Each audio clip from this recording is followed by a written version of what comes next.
Itu loh, kan tadi tentang depresi ya. Saya juga takutnya justru orang tua mahasiswa kedokteran juga ikut depresi.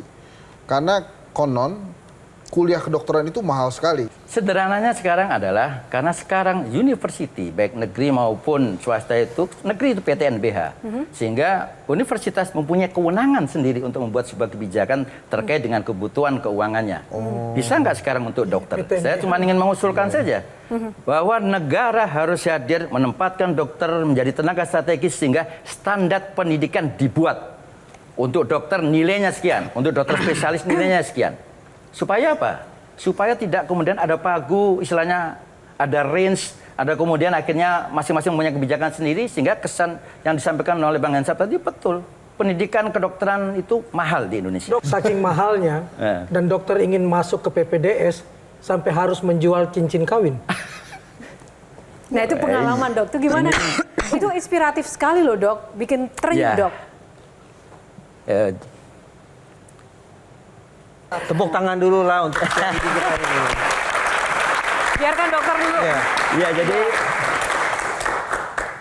karena kami saya mengawali sebuah profesi dokter untuk dokter spesialis itu dari nol.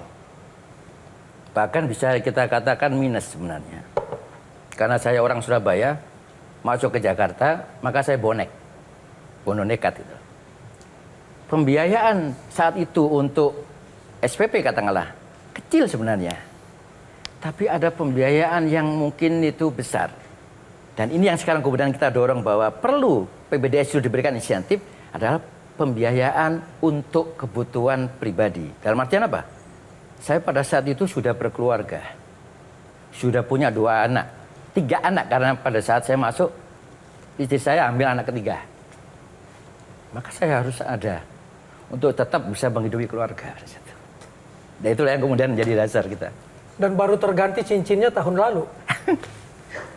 Serius dok, apa yang kemudian dok ambil hikmah dari semua hal itu dok yang pernah dilalui? Ambil hikmahnya tampaknya saya sudah mulai melihat aura calon Menteri Kesehatan yang baru ini.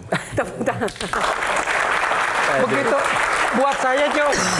Apa bilang kan dokter kaya dengan penghasilan dan besar, tapi ini kok cincin kawin aja baru terganti tahun lalu setelah puluhan tahun. Ya kenapa bisa seperti itu dok? Ya karena sebenarnya kan kalau buat saya, buat istri pun juga dia nggak minta untuk diganti. Tapi saya ingin menunjukkan bahwa ada hal yang memang harus kita buktikan, gitu loh. Saat ini setelah saya jadi spesialis dan saya mampu untuk membeli, maka saya akan berikan gantinya itu sebagai bukti awal cinta pada saat di awal tadi. Mantap. Sehingga itulah yang kemudian kita berikan pada, walaupun baru tahun kemarin. Apa kira-kira pertimbangan rumah sakit sehingga membuat daftar merek obat bukan justru mendorong dokternya untuk menuliskan zat aktif saja di lembaran resep?